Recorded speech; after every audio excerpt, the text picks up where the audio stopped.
Бизнесийн микрозэл.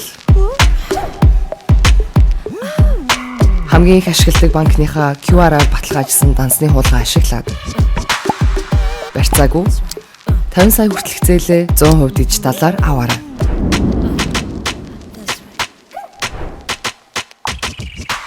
Үргэлжлүүл, өргөжүүл. M-Business.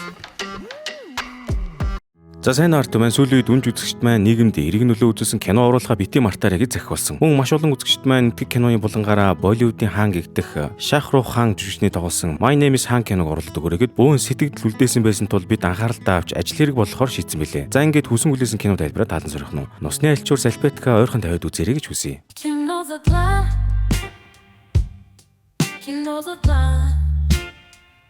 2007 Сан Франциско кино гэлэхэд нэг нөхөр Америкийн нэгдсэн улсын ерөнхийлөгчийн цагийн үеэрийг интернетээс их хэрэг болгон тэмдэглэж авч байгаа нь харагдана. Удалгүй манер Сан Францискотын нисэх онгоцны буудлын орж явна. Америкийн нисэх буудлууд угаасаа нэгжлэг идрийг бас сүртэй идэг дээ. Энэ залуу гэхдээ бас амандаа исламын таринт автаад байсан болохоор хажуу авиргын хүмүүс ч жирэхээстэй. Гэхдээ тэгээд эдгээр эдгийг Пакистан гаралтай ислам шашинтай хүмүүсийг бол бүр ч их сэжиглэж нэгждэг болтой. Энэ залууг тусгай өрөөнд авчиж байгаад бүр хамаг ямиг шалгаж эхэллээ шүү. Тэгээд эд хэрэгсэл дундаас нь аутизмын эмгэг их бич гараад ирлээ. Тентгийн ажилтнууд нь гэхдээ нэрээс хайгаад өөсөв болоогүй тул саяныг судлахаар болцоож байгаамаа. Даанч эднэр ингэж сүржгэнснээс болж энэ залуу Вашингтон DC руу нисэх нислэгээсээ хоцорсон. Өөрхийн түүнд дараагийн нислэгийн тийз авах хангалттай мөнгө байгаагүй тул автобусаар аяллаа үргэлжлэхээр болж байгаа юм. Тэгсэн энтхийн хэрэг дуртай ажилтнууд нь чи яагаад Вашингтон DC руу явж байгаа юм гэдэргээд асууж байна. Манерч би ерөнхийлөгчтэй уулзаж үг хэлэх ёстой. Би түүнд намайг хан гэдэг гэж хэлнэ гэж байна. За манай гол дүрийн баатрыг Ризван хан гэдэг юм байна л да. Бүгдээр түүнийг цаашид Ризван гэд дуудаад явцгаая. Ризван маань автобус хүлээх зураа захаа занаа бичиж унлаа. Тэгээд ингэсэн байгаа. Бидэн шиг хүмүүс хэл яриагаараа биш бичиг үсгээр өөрсдийгөө илэрхийлэхдээ сайн байдаг юм аа. Би чамд хайртай мандира гэж хэдэн мянган хуудас бичиж чадах ч гэсэн нэг удаа ч амаараа хэлж байгаагаас болоод чи минь магадгүй надад дуурсан баха. Гэхдээ би чамд амласан ёсороо ноён ерөнхийлөгчтэй уулзахтаа л нэг уулзах болно. Тэр болтол би чамд хэлж чадаагүй бүхнээ захиа болгон бичих болно хэмээн бичв. За ер нь одооноос энэ хан гэдэг хүн өөртөө ярьж байгаа гэхээс илүүтэй мандира гэх бүсгүүд хэлж чадаагүй амьдралын түүх санаа бодлоо бичгээр илэрхийлээд явах юм байна шүү. Ингээд түүний ямар түүх өгүүлэхийг сонсцгоё. Бага байхад аав маань засварын газар ажилладаг байсан. Тэгээд би гэдэг хүн чинь тэр цагаас хойш эвдэрч гэмтсэн зүйлсийг засдаг болсон юм. Даанч би аавыгаа л засч чадаагүй юм да гэв. Бага болчор байхад нь эцэг нь өөд болж хөөрхий ээж нь Ризван болон түүний дүүг өрх толгойлон өсгөж өндөлгсөн бололтой. Эмч нар хүртэл Ризваны эмгэгийн талаар тодорхойлж мэдэхгүй байсан ч ээж нь түүнийг ямар ч асуудалгүй хүмүүжүүлж хайраар дүрэн өсгөжээ. 1983 онд Энтхэгт ислам болон хинду шашинтнуудын хооронд үүмэн саман дэгджээ. Ризваны амьдардаг Момбай хотын жижигхэн хорооллын мусульманчуудыг энэ бүхэн тойрсонгүй. Өмнөний дараа тентгийн мусульманчууд хинду шашинтнуудыг болохгүйгээр хараад үзэн ядах болсон байв. Ядаж явахад тэдний яриг сонсон бяцхан Ризван хүртэл дуурайгаад хараалын өгнүүдийг давтаж байдаг шүү. Ээж нь харин түүнийг сонсоод шууд арга хэмжээ авахар болдгоо. Хүн бүр адилхан. Хүмүүсийг ялгадаг зүйл нь шашин биш. Харин бид зөв зүйл хийж сайн хүн байх уу, буруу зүйл хийж муу хүн байх уу гэдгээрээ ялгагдана гэдгийг нь тэрээр чухам зүрхэнд нь ортол зааж өглөө. Ээжийнх нь энэ сургаалыг сургуульд ногт заадаггүй. Мөн тэрээр үүнийг насан туршдаа марталгүй санаж явахын эхлэл болж өгчээ. Хөндлөнгийн хүмүүсийн нүдээр бол Ризван тун хачиргалтай хэвийн бус хүүхдээ. Харин ээжигийн хувьд бол тэр зүгээр бусдаас онцгой нэг юм байсан юм. Ээжүүд бол хүүхдээ ойлгох өөр өөрийн арга жаргалтай байдаг шүү дээ. Сургуульдаа тэрээр үеийн хүүхдүүдтэй байнга дээрлэхүүлдэг байж. Аутизмын эмгэг нь түүнийг бусдаас тусгаарлаж байсан ч тэр маш ухаантай хүү байв. Хүүгээ анханасаа гоц ухаантай гэдгийг нь мэдэх тул ээж нь түүнийг ноён Вадия гэх эрдэм мэдлэгтэй нэгэн эрхэмж шав оруулахар шийддэг. Ээж нь хүүдээ хуваараа боловсрол олгож мэдлэг чадвартай хүн болохыг хүснэ. Гэвч өнөөх ноён Вадия нь Ризваныг анх хараад л хүлээж авсангүй. Гэвч Ризван түүний үг дээдсийн талаар бүр англи хэлээр ярьж эхэлтэл Вадия багш бүр мэл гайхаж түүнийг шаваа олохоор хүлээн зөвшөөрхөн тэр. Энэ багш маань тэгээд зөвхөн хичээл ном бус практик амьдралын талаар олон чухал зүйлийг зааж эхэлдэг. Нэг өдөр Ризван Вадия багшиндаа хичээлээ хийхэр эртэл гэрийнх нь ойролцоох гудам битүү үерт авцсан байлаа. Багш нь хэлж байгаа. Гэртээ хараа Ризван минь нааша орж ирэлтгүү хит их устай байна гэж хэлж байгаа юм. Гэвч Ризван гэртээ харилгүй дугуйжиж ажилуулдаг усны нацаас зохион бүтээж тэр хавийн усны үерийг зайлуулсан сууж байлгүй яах вэ? Энэ Вадия багш төдийгүй тэр хавийн хүмүүсийг гайхшруулж хүүгийн гоц ухааныг жухам шүтэн биширч байгаамаа. Ризван хүү өглөөнөөс орой хүртэл дуугаа жиж тэнд тогтсон хам усыг зайлууллаа. За түүнээс хойш Ризван маань өөрийн ур чадвараараа тэр хавьдаа шуугилдаг болж хүмүүс ч эвдэрч хэмхэрсэн цахилгаан бараагаа засуулахаар уртаараа л үүсгдэг болжээ. Энэ бүх ур чадварыг тэр ердөө багада аавынхаа ажиллаж байсан засварын газарт үндэсэн цаг хугацаанд эзэмшсэн гэхэд үнэхээр бахархмаар. Нэг өдөр Ризваны дүү Закир хичээлдээ амжилт гаргаж бүр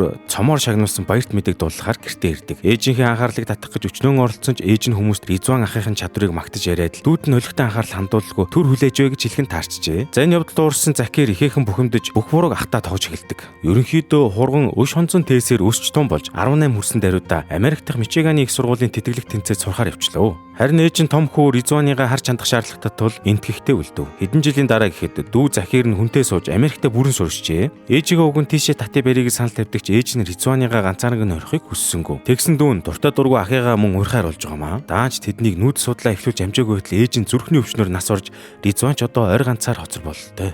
Тун харамсалтай. Үүний дараа Ризуан Америк руу явж Сан Франциско хотод амьдардаг дүү Захир болон түүний эхнэр Хасинатай хамт амьдрах болов. Сан Франциско хот нь Ризуаны дүрсэлж буугаар тун аимшигтай газар ажээ. За бэр дүү Хасина бол сэтгэл судлалын багш бөгөөд тэрээр анх Ризуаныг Аспергерийн хам шинжтэй болохыг нь олж мэдсэн байдаг. Энэ хам шинжийн онцлог нь чин орчин танихгүй хүмүүсээс айж имэх явдал бөгөөд тод шар өнгөлөн чанга дуу чимээс баргал өнгөлцгөө хартал айдаг бололтой. Түүний байдлыг маш сайн ойлгох болсон тул бэр дүү Хасина түүнд шинэ орчноос айгаад байгаа бол зурагт үзэж байна гэж төсөөлөд камерын дэлгэцээр орчноо ажиглаад явах аргыг зааж өгчээ. Бага ухаас нь хинч Ризуан болон түүний гэр бүл энэ талаар хэлж байгаагүй лээ. Хасина түүнд энэ бүхнийг ойлгуулж шинэ орчиндөө дасан зохицоход тусаж бүр аутизмын эмгэг судлалын төв рүү хүртэл дагуулж очиод нарийн ширээ учрыг нь олж байгаа юм. Дараа нь тэрээр олж мэдсэн бүхнээ нөхөр Захиртай хэлдэг. Аспергерийн хам шинжтэй хүмүүсийн сэтгэлээ илэрхийлж чаддаггүй. Гэхдээ ээж нь түүнд нэлээд их зүйлийг ойлгуулж чадсан бололтой. Ээжийнхээ ачаар тэр сэтгэлээ багч гисэн илэрхийлж чаддаг нь сайн хэрэг гэв. Үүнийг сонссон Захир ахынхаа байр байдлыг багч гисэн болов ойлгож эхэлдэг. Нэг өдөр Захир ахыгаа ажил дээрээ авчирч гоо сайхны дэлгүүрүүдэд бүтээгдэхүүн борлуулах ажил олж өгдөг. Ризуан өмнөх гоо сайхны бүтээгдэхүүнүүдийн сайтар судалж хэдэн дэлгүүрээр явж хамаг чадлаараа бараануудаа танилцуулаад байж байгаа болтой. Гэвч буцах замдаа шар шугамтай гарцаар гар холоход хам шинжин дахин сэтэрч баг таранбай дайруулах төглөө шүү. Яг тэр үед бөө хүмүүс түүнийг бүчиж аваад хэрэг дурлцсан өмэн шууган болж эхэлтэл тэр дундаас нэг эмэгтэй хоолой түүнд их тод хэрнээ дотн сонсогдлоо. Тэр эмэгтэй түүнд ингэж байгаа. Ай хэрэггүй дээ, айцаа битгий томрол. Цаашид зоригтой хүрэх чинь саад болно гэж хэлсэн байна. Тэр эмэгтэй улмаар тэнд байсан хүмүүсийг загнаж тараагаад ашгүй манаа өнд тайвшрах боломж олголоо. Нэг мэтгэд ганцаараа үлдсэн Ризуан хинт түүнд намуухан хоолоогоор тэдгээр үгэснийг мэдхийг хүсв. Эргэн тойрны ажилтал тэр хоолойн эзэн гудамжны эсрэг талд байрлах гоо сайхны салааны ажилтан эмэгтэйх байж магадгүй л явчлаа. Манайч салааны хаалгаар ороод өөрийнхөө тухай дэлгүүрийн хүмүүс танилцуулж гарав. Бодлого нэг л танил хоолоогоор цагийн төлөв нээсэн хүүхэн тэр тундаас гарч ирэх ба өөрийгөө Мандира гэж танилцуулж байна. За яг энэ хүүхэн бол гудамжинд хүнд байдалд ороод исэн түүнд тусаж айх хэрэггүй хэмээн зөвлөсөн хүн байв. За манай хүн бол одооноос эдний салаанаас салхаа байсан. Нөгөө хэдэн гоо сайхны бүтээгдэхүүнээ яаж иж байгаад л энтхийн ажилчид үйлчлүүлэгчид шахаастай. Цаг хугацаа өнгөрөх тусам нөгөө Мандира гих бүсгүүтэйгээ сайн ч найзууд болоод авлаа. Нэг өдөр тэр Мандирагаас үсийг нь засч өгөхийг гуйсаар байгаад үсээ засуулаад авав. Мандира түүнээс үс засалтанд таалагдж байгаа эсгийг лавлахад Ризуан сайхангаар юу гэж хэлсэн гэж өөч болоогүй юм шиг надтай гэрлээч гэж авч ийн. Харин Мандира инээд алцаар л үс засалт чинь тэгтлэх таалагдаа юу хэмээн талархлаа илэрхийлж байгаа байдал гэж бодсоор нэг сүр болгож хүлээж авсангүй. Гэтэл Ризуан тэр үгийг үнэн сэтгэлээсээ хэлсэн юм шүү дээ. Маргааш нь Ризуан Мандираг салооных нь гадаа амдаад хүлээг зогсож байваа. Тэгснэ ажлын хүүхнүүдээс нь өмнөх гэрэлтийн талаар юу болж мэдснэ АБ-г дуржигт нэг амсгаар хэлж байна. Чи 19-д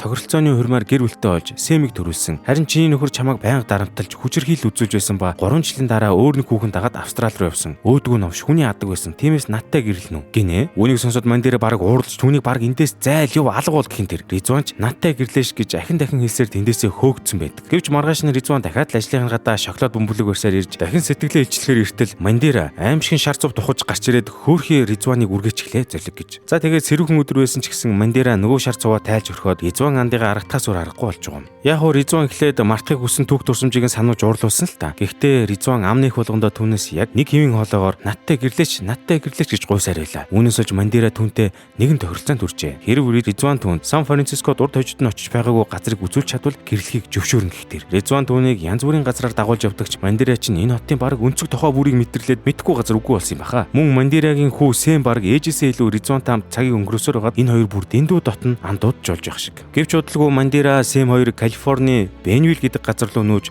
Мандира өөрийн гэсэн гоо сайхны салоноо нээх мөрөөдлөө биелүүлэх тухайга Ризуант болов. Харин Ризуан түүнээс намайг ч аваад яв. Миний би жижигхэн болохоор зай талбай баг эзэлнэ. Бас би хөргөгч богинолооны зуух бусд гэр ахуйн цахилгаан хэрэгс засаад мөнгө олоод чадна гэж хэлдэг. Гэвч Мандира юу гээл түүнийг зоргоор нь дагуулад яваад байгаа вэ. Үзэг солигдоход киноны ихэнх автосаар Вашингтон хотыг зорхоор болсон Ризуаныг харуулах ба. Мань хүн зам зуур дэм буудлаараа тоног төрүүлэх гэхэд тэр газрын энтгэг эзэн хиндүү шашинтайж мусульманчуудаас болж байнга андуурагдж жижиг сажиг халдлагад өртөд байсан учраас нөө муслим гэсэн бичиг мадан бол явчлаа. Түүний байр байдлыг ойлгоод Ризуан хэлж байгаа. Би энтгэг хүн. Гэхдээ намайг хан гэдэг гэж хэлээд тэндээс гараад явчихв. Ер нь бол хан гэдэг овг нь мусульман хүн гэдгийг шууд тодорхойлдог нэр юм байна л та. За дахин үзэг солигдоход Мандиратай хамт өнгөрөөсөн дурсамж руу дахин шилжлээ. Нэг өглөөч гэжтэй хар үрээр Ризуан Мандира гэрээс нь унтлахын хувцастай байхад нь чирч гаргаад толгодын өрөөрөө гүн Сан Франциско хотын үүлэн дундаас сүмих үцгэлэн төр төрхийг харуулхад Мандирагийн сэтгэл хөдлөж ийм гайхалтай дүр зургийг хизээч харж байгаагүй гэдгийг хүлээн зөвшөөрлөө. За Мандира маань амлсан ёсоор болсороо наад Ризуаныгаа авч суунуу да. Ингээд манай Ризуаны тууштай байдал эцэст нийгэм амжилт олж Мандираш түүнтэй гэрлэхээр боллоо. За тэгээ зоригтой үрсэн Ризуан цорын ганц гэр бүлийн гишүүн болох дүү Закирта баярт мэдээг дуулахад өнөөх нь огт баярсангүй. Харин ч эсрэгээрээ уурлаж эсэргүүцэж байдаг шүү. Учир нь Мандира бүсгөөл хиндүү шашинтай хүн бөгөөд хэрв Ризуан түүнтэй гэрлвэл баг ах トゥ угийн холбоогоо таслах юм бохоо. Гэвч Ризуан өөртөө хүмүүсийн хооронд ялгаа байхгүй.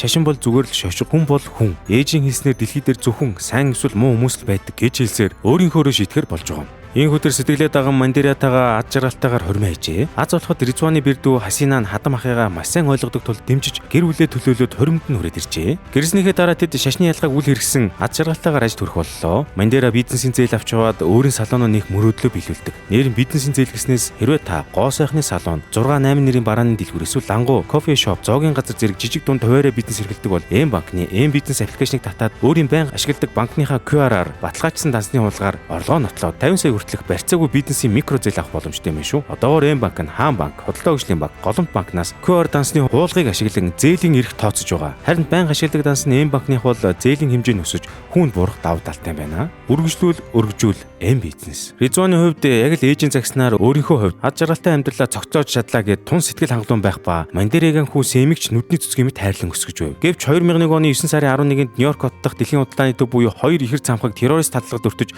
олон зуун хүний амь насанд хүрсэн эмгэгдэлт явдал тохиолддог. Мэдээж Америкийн засгийн газар хамгийн түрүүнд мусульманчуудыг буруутгаж уг халдлагыг тэд зохион байгуулсан гэж мэдэгдэнэ. Ризуан уг террорист татлагын хоригчдод зориулсан зохион байгуулж буй арга хэмжээнд оролцсон маш их мөнгө хандивлаж хамаг сайхнаараа хичээдэгч амьдардаг хорооллынх нь хүмүүсээс эхлээд исламын шашинтай түүнээс айжмаар жиргэж эхлэхин тэр улмаар дэлхийд даяар исламын шашинтнуудыг жигшин зэвүүцэх хандлага ширүүсэж эхэллээ. Үүнээс болж Америк олон мужид мусульманчууд янз бүрийн халдлагад өртөж дэлгүүрүүдэнд дээрэмдүүлж хүмүүс амиа алдаж гадуурхагддаг байтал огцом газар авлаа. Зарим нь бүр овг нэрээ өөрчилж сагал усаа усаад исламын шашинтай гэдгийг нуухаас үр аргагүй төрсөн байгаа. Бүр сургуулиуд хүртэл ислам шашин бол хамгийн хэрцгий шашин гэж заадаг болж. Тэд бурхны нэрийн өмнөөс аллага, жихад үлддэг гэдэргээд янз бүрээр гүтгэн гуйлах ба энэ зөв зүгээр мөрөөрөө хичээлээгээ сууж байгаа Сэмгүүд хүртэл таагүй санаж эхэллээ. Учир нь ээж нь мусульман хүнтэй суусан учраас овг нь хам болж өөрчлөгдсөн төдийгүй сургууль дээрээ гадуурхагдаж харгас хүүхдүүдийн дээрлэлтийн бай болж хувирдаг. Гэвч бяцхан Сэм ээждээ энэ талаар хэлж санааг нь зоохог хүссэнгүй. Нөгөө төгөөр Ризуаны бэрдүү Хасинач мөн адил ажил дээрээ ялварлан гадуурхалтад өртөж байгаамаа. Нөхөр Закир нь түүнд гэвлүүрээ тайлдаа. Мусульман эмэгтэйгээр амьдрах нь аюултай болж хэмээн нийгмийн эсэргүүцэлд бууж өгч байгаагаа илэрхийлдэг.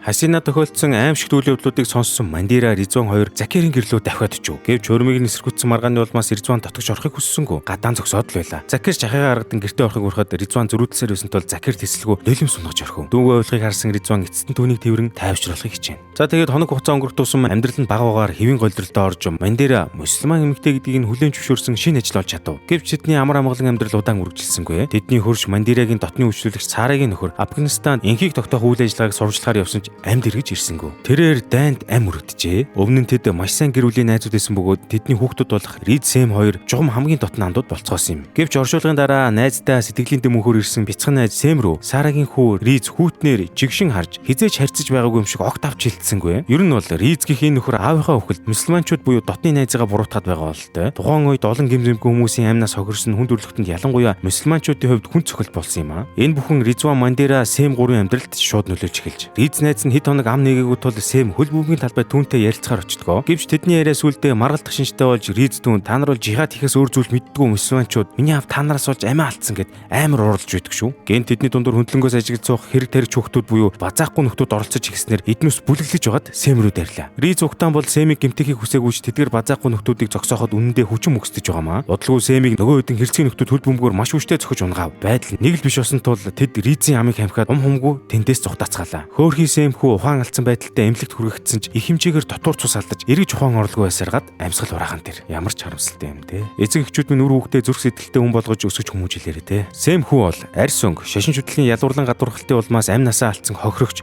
гашуун түүхийн эзэм юм. Илэг нэмтэрсэн Мандира хүүгийнхээ үхлийг огтхон хүлээн зөвшөөрч чадсангүй. Хэргийн мөрдөн байцаагчийн тайлбарлаж байгаагаар Сэмийн үхэл бол хувийн шин чанартай арьс өнг шашин шүтлгийн үзэн ядалтаас үүдэлтэй халдлага байх магадaltaй гин. Мандира хүүн халдлагад өртсөн хөл бөмбөгийн талбайд очин өө гашууд автан суун. Тэр мөчөд Ризуан Ритуан түн дээр очиход Мандира гинт тесэрч би чамтай гэрлэж овгоо өөрчсөндө харамсаж байна. Хэрвээ би тэгээгүй бол Сэм амьд байгаа юм. Чамаас би яг одоо саллаа зайлаад үг хэмээн уурсав. Ритуан ч одоо түүнийг тайвшруулах гэж оролдож би явлаа гэж бодоход хизээ буцаж ирж болох вэ гэж асуулаа. Энэ Мандирагийн уурыг улам ихээр үргэж ингэж байгаа. Бенвил хотод 30 мянган хүн амьдардаг. Тэд бүгд чамайг үзэн ядаж байна. Чи бүгд нь намайг хан гэдэг. Би алан ядагч биш гэж хэлж чадах юм уу? Чи юу н энтхийн хүмүүст биш бүх Америкчууд тэр тусмаа ерөнхийлөгчд чи очиод энэ үгийг хэл мэдв. Ноён ерөнхийлөгч намайг хан гэдэг. Би алан ядагч биш гэж хэлээч. Тэгж байж л бүх хүн миний хүүг алан ядагчийн хүүхд биш гэдгийг мэднэ. Тэр цаг чи эргэж ирж болно хэмээн хамаг уур бухимдлаа илэрхийллээ. Үрээ алдсан их хүний үг шүү дээ. Ритуан минь. Гэтэл тэр үнийг нь үнэн сэтгэлээсээ хүлээн авч түүнэр өөрийгөө дахин хүлээн зөвшөөрүүлэхийн тулд хэлсэн үгийг тэмдэглэж аваад Сэм хүүгийнхээ гутлыг углан урт холын аянд гарсан юмсан ч. Киноны ихэнд бид түүнийг хяналт чалгалтаас болоод онгоцноосоо хоцорч газраар аялах болсныг мэдсэн шүү дээ. Ритуан аяллаа үргэлжлүүлсээр Нью Мексико мужийн Санта Фе хотыг зорин явж байв. Гэнт замын дунд түүний данс хоосорсон байлаа. Гэвч тэр өөрийн ур чадвараа ашиглан зам дээр эвдэрч гэмтсэн юу ч хамаагүй зас цэлбэн гэсэн утгатай зар бүхий самбар өр зогсоод бас ч замын зардлаа олоод тэгж байгаа маа. Энэ зуур Бенвил хотод үлдсэн Мандира хүүгийнхээ үхлийн учир шалтгааныг олохын тулд хөлөө хөрөх газар хүртлээр тэмцээр л байлаа. Ритуаны бэр дүү Хасинан түүнтэй уулзаж чиний Ритуанд хэлсэн үг чинь ууг ашуу шаналлаас л үүдэлтэй би мэдэж байна. Чи үнэндээ Ритуандаа хайртай гэхэд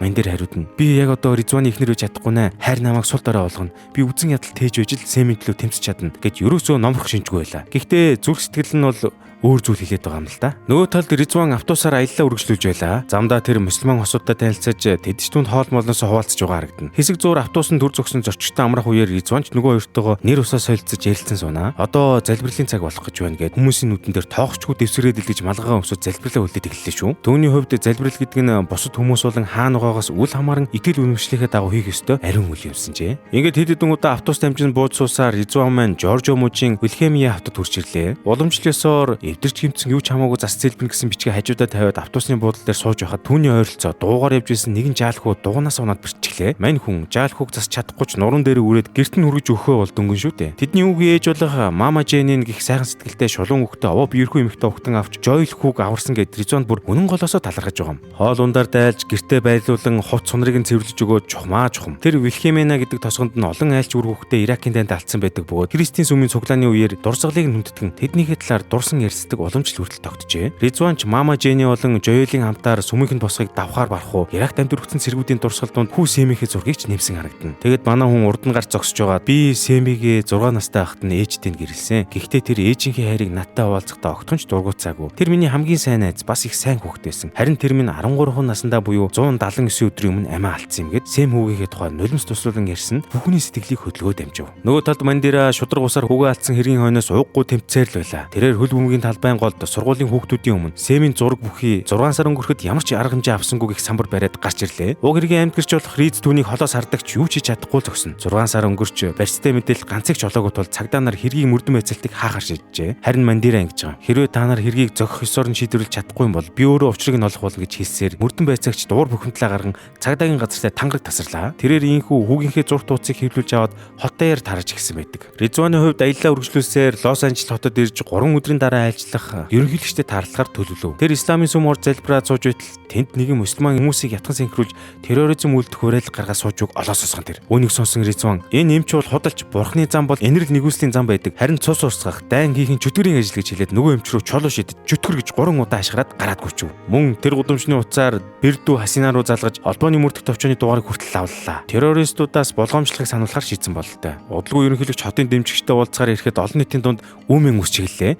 Учир нь Ритуан олон удаа миний нэр хан би террорист биш, миний нэр хан би террорист биш гэж хашгирснаас болж хүмүүс тэнд террорист байна гэж андуурч ойлгоод бөөн инх замраагүй байдал үүсч хүмүүс сандралцаар зогтож холбооныхон ерөнхийлөгчийг хамгаалтанд авав. Яг тэр үеэр Рааж гэх нэртэй нэгэн зураглаач сэтгүүлт залууд Ритуаны үйлдэл хашгиралтай санагдсан тул түүний хэлсэн үг үйл хөдлөлийг камертаа болгоод амждаг. Эцэст нь Ритуан маань цагдаа нарт баригдаж шоронд хориглолоо. Түүнийг ерөнхийлөгчийг маш олон сарын өмнөөс дагаж сэжигтэй үйлдэл гаргаж байсан хэмээн буруутгаад байгаамаа. Гэвч тэр зүгээр л энгийн хүн байсан бол энэ бүхэн түүнд тохиолдох байсан болов уу? Бодхол асуудал. Харин Ритуаны үйл хөдлөлийг камертаа болгосон Рааж гэх сэтгүүлт залууд Ритуаны юу үзэж туусаар энэ төрсөн их сонирхолтой санагдаж байсан тул түүний түхээр баримтад мэдээ бэлтгэхэр шийддэг. Гэвч хамтран зүтгэгч нь тэр бол хан гэдэг нэртэй хүн шүү дээ. Мусульман хүн гээд эсэргүүцэх гэж оролцсон ч Раажд Ритуаны түүх чухал байсан болохоор өөрийнхөөрөө зориглохоор шийдэж байгаамаа. Ингээд мань нэр Ритуаны талаар мэдээлэл цуглуулж зарим хувийн мэдээллийг нь бүр хууль бусаар олж авч эхэллээ шүү. Эцэст нь Рааж бүх мэдээллийг нь нэгтгэж дүгнэтэл Ритуан бол террорист биш харин зүгээр л гоо сайхны бүтээгдэхүүн зарж амьдралаа залгуулдаг энгийн номхон ард иргэдийн нэг гэдгийг нь олж мэдээд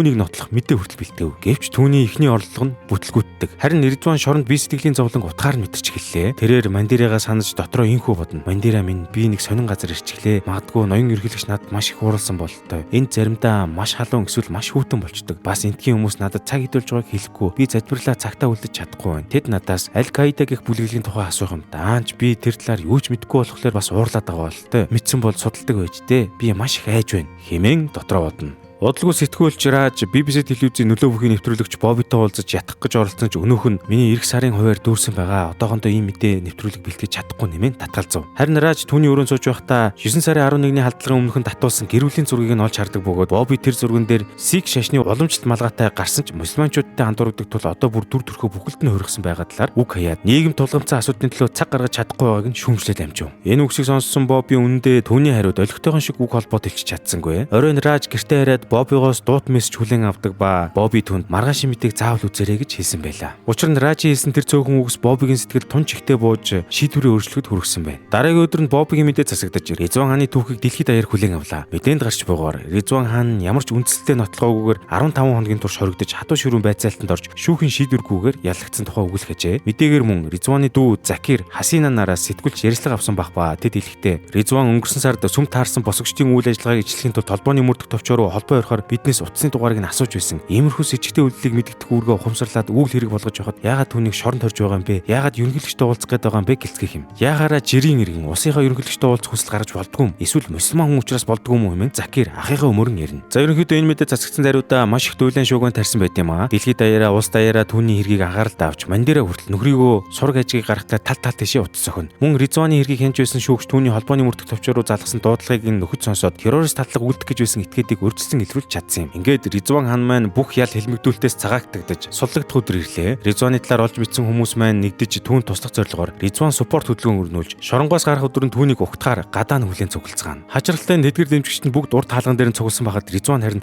арын хаалгаар гараад явж идэг шүү. Учир нь хамгаалагч түүнд дөнгөж саяны галзуу эмэгтэй ирээд түүнийг хаж удалгүй арын хаалгаар гараад явсан тухайга хэлсэн аж. Ридван тэнд үлдсэн үнэртэй усны үнрээр л Мандираа ирээд явсныг мэдсэн тул түүнийг хайхаар арын хаалгаар гарч утсан тэр аж. Удалгүй Ридван Мандирааг машины зам дээр зогсож байгааг олж хараад маш их баярлагдагч түүнтэй уулзалгүй зүгээр л таксинд суугаад явахыг нь харсаар хоцордог. Учир нь тэр дотроо ерөнхийлөгчтэй уулзаж хэлэхүүгээ хараахан дамжуулж чадаагүй байгаа болохоор одоохондоо би Мандираатай уулзах ирэхгүй хэмээн бодсон аж. Гэсэн ч Ридваны мэдээ Америкт төдийгүй дэлхийд дахин том өөрчлөлтийг авчирчээ. Мусульманчууд өөрсдийн сүсэг бишрэл овг нэрээ нуухай болж өөрсдөө итгэх байдал нь иргэн сэргсэн юм. Ажил үйлчлэлийн эрхлэгчид нь урдэн дээрлэхүүлж байсан хүмүүсийн өөдөөс зориг гарган өөрийн дуу хоолойгоо илэрхийлж эхэллээ. Харин Хасина дахин хижаба өмсөж бахархалтайгаар ажилдаа явдаг болж. Гэвч Ридваны ерөнхийлөгчтэй уулзах төлөвлөгөө түр саатахад хүрлээ. Учир нь телевизийн мэдээгээр Жоржио мужийн Вильхеминиа гээд зам зуураж очилж байсан газарт нь хар салхи тэгдэж үерийн гамшиг тохиолдсон тухай мэдээг олж харсан Ридван сайн найзууд болох Мама Жени, бяцхан Жойл хоёрын төлөө санаа зовниж тэдэнд туслахаар эргэл туслалгүй шийдэв. Явж Вильхеминиад иргэн эртэл тосгон бүхэлдээ сүудэж нөгөө сайхан сүмэн хүртэл нурж унах төгсөн байдлаа түүнийг өгтөв. Ашгүй сүм рүү ортол Мама Жени, бяцхан Жойл хоёр тэнд амьд мэд байж байлаа. Үүнтэй зэрэгцэн Закир дүүн сэтгүүлч Раажд Ридваны хаан явааг хэлж Рааж нэвтрүүлэгч Боби болон бусд багийнхантайгаа түүний араас олоод ирхэн тэр. Тэднийг ирэхэд Ридван оршин суугчдыг аврахын тулд сүмийг засан сэргээж шаргацсан хүмүүс тусч байлаа. Түүний хийж буй энэ ариун үсийг нөгөө сэтгүүлчдийн багийн шууд дамжуулж тэр мэдэн дахиад л Америкийн ард иргэдийн сэтгэлийг хөтлөж чадлаа. Засгийн газар нь олигтойгон зохион байгуулад хийж чадахгүй байгаа хүмүүнлэгийн үсийг Ридван чухам бор зүрх хоёр гараараа бүтээж байгаа юм шүү дээ. Түүний баатарлаг үйл хэргийн талаарх мэдээг Мандираач олж хараад түүнээр бахархах мөн түүний гондоо чөөсөнтэй харамсах мэдрэмжэндээ автаж нулимс туслуулан суун. Удалгүй Америкийн үндсэн булан бүрээс Закир Хасина тэргүүтээ янз бүрийн арьс өнг шашин шүтлэгтэй хүмүүс Вильхеминиа хотод хүрэлцэн ирж хоол хүнс хэрэгцээтэй эд зүйлс хүн хүчээр тусламж үзүүлж эхэллээ. Тэдний чин сэтгэлийн дэмжлэгээр Вильхемиагийн ард иргэдч дахин итгэл найдварыг олж авсан юм. Ийхүү Ридван маань Америк нэгдсэн улсыг байлдан дагуулж хүн төрөлхтний инрэл нэгүслийн бэлэг тэмдэг болж хувирлаа. Нэг удаа Ридвантай шууд нэвтрүүлгийн үеэр уцаар холбогдож сурвалжлага хийх үеэр нь та яагаад ерөнхийлөгчтэй уулзахыг хүссэн юм бэ гэж асуухад Ридван учир нь миний эхнэр тэгэрэй гэж хэлсэн юм гээд хүү сэмдээ тохиолдсон харамсалтай явдлын талаар ярьж өгдөг. Тэрхүү мэдээг үзэж суусан Ризхүү эцэст нь болсон хэрэг явдлыг үнэн мөнөөр нь Мандираа тэлж хэрэгэ хүлээдэг. Ингэснээр Сэмд хүч хэрэглэн амь насаа алдахад үргэсэн хөвгүүдийг бүгдийг нь баривчилдаг ба Риз тэдний дунд сууж байлаа. Ийхүү саяныгийн Мандираач хүүгээ сэтгэл амар тавьж явуулах боломжтой болсон юм. Үзэг солигдоход Вильхеминиа тосгонд харанхуй болсон байх ба Ридван харин дүү болон бэр хоёртойгоо ерөнхийлөгчтэй уулзахгүй бол болохоо байла сонгуул болоход 3 хоног үлдчихэж амжиж уулзах уулзахгүй болохгүй дэргэд аяллаа үргэлжлүүлэх юм яриа зогсож байв. Гэнтэл хажуу тийшээ хартал нэг таньдаг царайч гэжтэй хамгаас хайрт Мандиран түүнийг ширтээ зогсож байдаг шүү. Зуанч түүний зүг ойртоод очихын даван дээр юу гинт нэг мусульман хүн гарч ирээд түүнийг хутгалчлаа. Яаж үнэн ч одоо нөгөө террорист ажиллагааг нь сүрүүлсэн гэд нууц үлгмийн хин нэгэн түүнээс өшөө авсан нэнэж. Нэг сайн болохоор дандаа саар юм гарч ирээд зовлонтой юм да нэрэ. Тиймгүй амь насны эрсдэлд орсон Ризван яаралтайгаар эмнэлэгт хүргэтлээ. Энэ цаг үеэр Америкийн шинэ ерөнхийлөгчөөр анхны өнгөт арестан болох Барак Обама сонгогдож тангар хөрөх ёслолын өдөр нь тохиож байв. Амнаа там цаанд байсан ч Ризваныг гүйцэтгүүлэг үйл иргэн сэрэж тэрээр бүрэн эдгэрч амжаагүй эмнэлгээс гарч шинэ ерөнхийлөгчтэй уулзахыг урьдчилан болох нь тэр. Мөн байгалийн гамшигт нэрвэгдсэн Жоржио мужид шинэ ерөнхийлөгч ажиллах цаг мөчиж үүнтэй давтцжээ ашгүй. Тэрээр гэр бүл сэтгүүлч найз нөхдийн хамтаар ерөнхийлөгчийн олон нийтэд хийх уулзалт хийж буй газрыг зориод очтол ерөнхийлөгчийн ихтгэл аль хэдийн дууссан байлаа. Ризваны урам хугарч дэмжигчд нь хүртэл түүний өмнөөс их бухимдаж байгаа нь харагдана. Нэгэнт нөлөө өгөх юм болсон тул Ризваны ерөнхийлөгчтэй уулзах чадаагүй талаар шууд дамжуулалт явагдаж байлаа. Гэтэл юу болсон гэж сана? Энэ мэдээ нь ерөнхийлөгч Обамагийн чихэнд хүрсэн байт юм аа. Хамгаалтыг нээж Ризваныг урагш дуудаж гаргаад ерөнхийлөгч тантай уулзахыг хүсч байна хэмээн тайзнаа өрлөө. Энэ бол яхаа аргагүй бидний хүсэн хүлээсэн мөч үлээ. Эхнэр Мандирыгаараа төшүүлж тайзан дээр гарсан даруйда манай хүн хамгийн түрүүнд намайг хан гэдэг. Би террорист биш гэж хэлээд Карманасаа Сэмийн зургийг гарган иргэн үзүүлж энэ бол миний хүү. Тэр мөн террорист биш байсан хэмээн хэлж сая нэг санаа намарлаа. Ноён ерөнхийлөгч чалуун дотноор түүний хэлхийг сонсоод ханы талаар их зүйл сонссон гэдгээ хэлж Мандир яг хүүгээ алдсанд нь мөн харамсаж байгаагаа илэрхийлв. Мөн тэрээр үүсэд буй нөхцөл байдал тайлбар хийн. Шашин шүтлгээсээ болж эргчлөөн зөрчигдөж буй энгийн номхон иргэдэд хандаж илтгэлээ үргэлжлүүлсэн юм. Ризван хаан бол амлалтаа хязээж мартдаггүй хүн. Тэр их нэртэй өгсөн амлалтаа биелүүлсэн. Хэдийгээр удаан хугацаа урт замыг туусан ч тэр хэлсэндээ хүрсэн юм аа. Мандира уур хилэндээ автаж Ризваныг өөрөөсөө түлхсэн ч Ризван шудраг ариун үүс тус чинэрэнгүү сэтгэлийнхээ ачаар гэрүүлээ төдийгүй дэлхий дахныг нэгтгэж чаджээ. Энэ кино бидэнд зөв итгэл үнэмшил, энэрл хайр, хүн чанараа иргэн нэг харахыг сануулахгүй байна гэж үү? Таач мөн Ризван ханаас урам зориг авч сайн үйл хэргийн эзэн байхыг зориорой. Таалагдсан бол лайк болон сабскрайб дараарай.